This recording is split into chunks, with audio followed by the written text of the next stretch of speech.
Bugün Novruzun 4 çərşənbələrindən birincisi olan su çərşənbəsidir. Su çərşənbəsi yazın ilk müjdəsidir. Su çərşənbəsində suya toxunarlar, su üzərindən atlanıb niyyətlər edərlər. Həmçinin bulaq başına gəlib axar sudan öz ocaqlarına da apararlar. Boz ayın ilk çərşənbəsinə əzəl çərşənbə də deyirlər. İnanca görə Tanrı ilk olaraq suyu yaradıb. Su müqəddəs, su saflıq, su halallıq rəmzidir. Xalq bütün çərşənbələrini özünə məxsus bol süfrə arxasında qeyd edir. Eləcə də su çərşənbəsini sevə-sevə qeyd edirlər. Çünki su çərşənbəsi Novruzun ilk çərşənbəsidir. Elə su çərşənbəsində ilk müsahibim də Asso Ekoloji Qurğu Məhdud Məsuliyyətli Cəmiyyətin rəhbəri Eldar Məmmədovdur. Qalib xalqıma daim bayramlar yaraşır. Su çərşənbəniz mübarək olsun.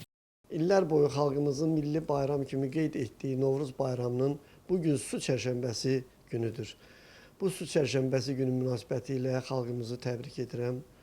Uzun ömür, can sağlığı arzu edirəm.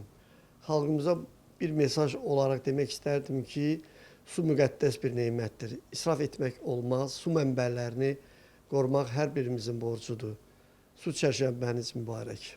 Cəmilə Nəsir qızı Kamil Quliyev, Rəvan Məmmədli, bugün informasiya proqramı üçün.